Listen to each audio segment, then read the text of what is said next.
Well, I'm really excited today to speak to Veena about a topic that she definitely is very poised to discuss with us. But before we dive into B Corp and the B Corp certification, Veena, would you mind sharing a little bit about yourself?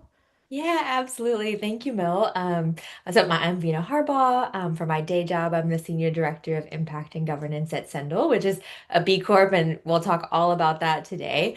Outside of work, I live in the Bay Area. Yes, I've been kind of doing impact-related work, especially focused on sustainable business for about 15 years now. And yeah, just really got into it from a sense of seeing the gaps, right? Like of how commonplace exploitation of people and the environment, how that was the norm, and just like a deep belief that it doesn't need to be like that. And so when I connected with the B Corp community and like aligned partners that are trying to shift those norms, that's yeah, what I've dedicated most of my time to. Well, not many people can say that they are dedicated to improving social and environmental well-being. That's a very noble cause. I feel strongly as well about it, but not everyone's there. Now, when we think about B Corp, you and I are pretty familiar and we know what that means just by that name. For those that Yeah. aren't as familiar, could you break it down to the basics, really going back to zero?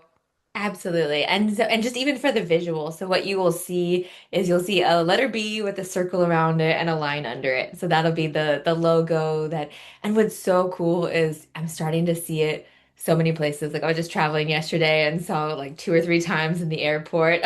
For me, it's always like a little special jolt to see the bee out in the world. And when you see that, what that means is that the business has gone through quite a rigorous certification process. So the goal of B Corp is to look at the entire business practices and see how they're having a net positive impact on people and the planet. So it's run by this nonprofit called B Lab, and it's been around since the organization since 2006, and it's been growing quite exponentially. Right now, we're at 10,000 over 10,000 B Corps around the world. When I got involved in the movement and worked for B Lab, there were about 2,000 B Corps. When I left working for B Lab, there were about 5,000. And now I work for B Corp. So you can see kind of like the curve that it's gone through over time. And basically, why companies decide to become a B Corp is they say, hey, we don't want to just be a business. We want to be a business that exists to solve some social or environmental problem, or we want to raise the bar in our industry. And so the certification process, it starts with a self-assessment of your practices, and then you go through this verification process. So that's kind of the basic. When you see that, is that this company has voluntarily decided that they want to be held to a higher standard than their peers in their industry, and that this third party called B Lab has verified that. Yeah, that's, I think, a really great summary at a very base level. We often talk about environmental well-being and social well-being. We don't really talk about governance that often, or, it's not a layman's term. And I think one thing that B Corp does quite nicely is it provides a framework. It provides a structure for when we want to do that overall positivity, that, what you say, I wrote it down, net positive impact for Yeah. a business. And I think that it's definitely a great governance model for people that don't want to recreate the wheel. So Totally. Totally. And there's both like the B Corp certification and then the same organization, B Lab, has been the instigator of this other thing that's called Benefit Corp. And so that's like it's a legal structure that's similar to being like a C corporation. And basically and it's exactly that, like a governance tool. And what it does is it changes your corporate purpose to explicitly being which the kind of default understanding is that what your corporate purpose is. Unfortunately, now the default understanding is that you exist to maximize short-term profits for your shareholders. It says, hey, like the that is does not the explicit that doesn't need to be the explicit goal of businesses. And so when right. you become a benefit corporation, you are adding into your corporate bylaws an explicit statement that you exist to serve all stakeholders and consider the impact of your major decisions on the environment, your employees, the community. And so it's really trying to shift that of like businesses existing to serve shareholders versus existing to serve and benefit their stakeholders. That's awesome. I honestly didn't even know that. So thank you for adding that additional layer. Now I'm Yeah. like, should I look into how to become a benefit corps? Yeah, and it's actually it's so there's even more, so there's 10,000 B Corps around the world. There's even more benefit corps because Really? it's a simpler process. So like Huh, I remember like This American Life, and actually I think Anthropic is a benefit corp. So it's still difficult because you need to get your board and your of leadership course. aligned to this purpose, and that's the point. But beyond that, it doesn't require the ongoing certification. But then you also don't get the benefits of kind of having measuring and managing your impact. Yeah. Of course. Right. Yeah. Yeah. Pros and cons, definitely a trade-off. Now, thinking about B Corp, the certification, and when we talk about a certification, generally, and B Lab here is the body, the nonprofit, there's a standard that you're getting certified against. Now, I know there's been a lot of buzz in the industry because that standard has been changed a bit. And given you have a long tenure interacting with B Corp, working for B Lab, could you talk to us a little bit about maybe some of the major changes, how you're feeling about it, how people are taking these changes? Absolutely. And actually so I had first heard about the idea to redesign the standards while I was still at B Lab, so like over 5 years ago. So it's been a long process of changing it. I remember when I first heard about it, I was like, what? Like it's such a fundamental redesign. So I'll explain the elements of that in a moment.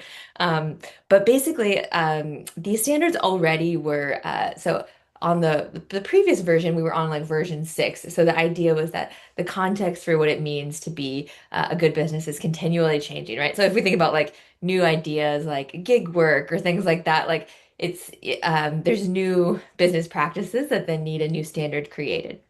But so we were on version 6 of what is now like umbrella considered version 1.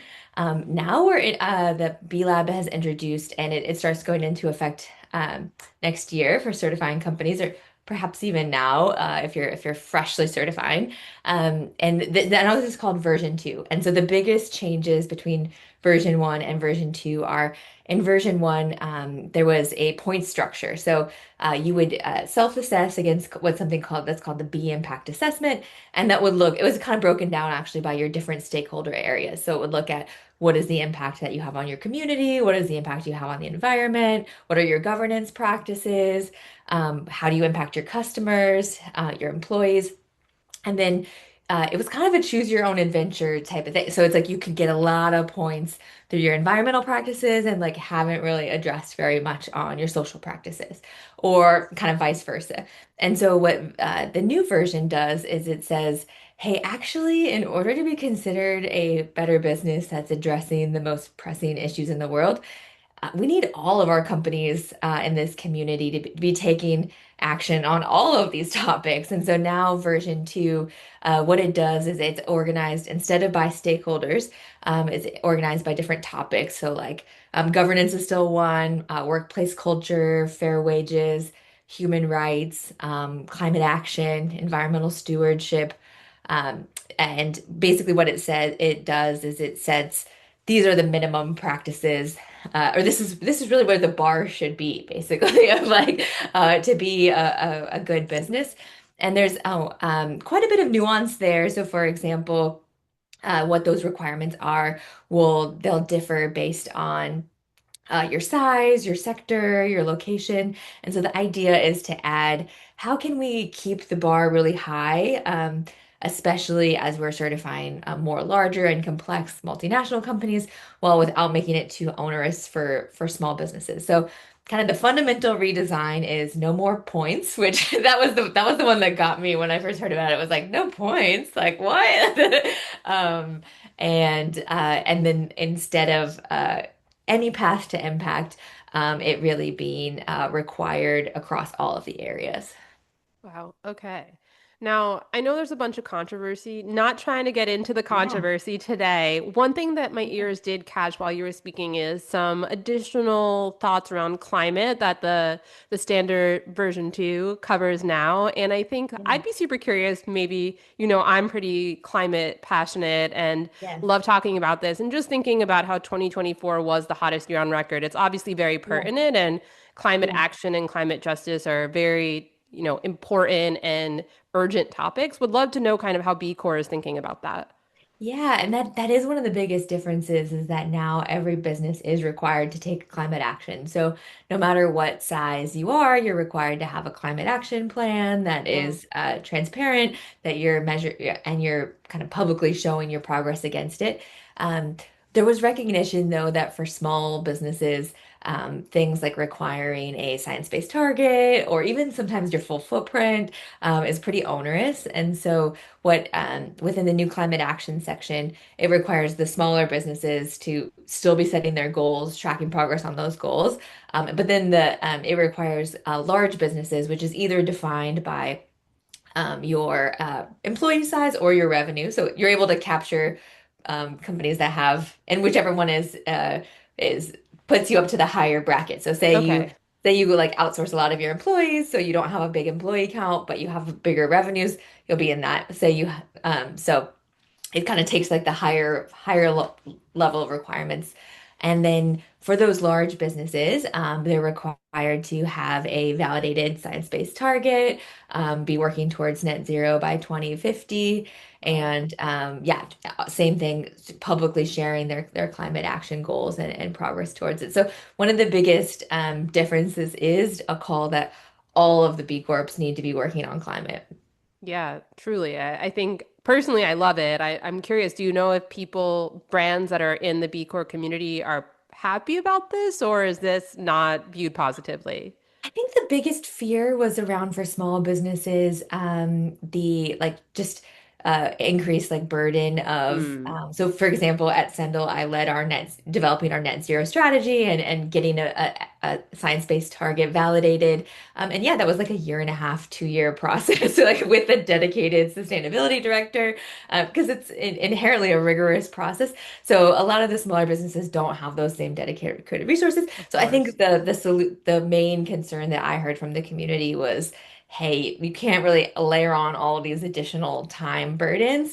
And so I think that the solution that the standards now reflect is great because it's like no matter what size or scale, there are climate goals that you can set and just make sure that those are material to what you do and that you're tracking progress. So you can scope that to kind of any size or complexity of business. So I think it nets out at a really good solution, and climate is a an area where B Corps really do have the potential to lead, and have been leaders. So I Absolutely. think it just kind of brings together even more momentum behind it. Yeah, I hope so. I love that perspective for sure. When we think about, so maybe not fully negative, but I could see that being a challenge, especially to smaller businesses as you flag, because it is a very laborious and resource Yes. necessary area.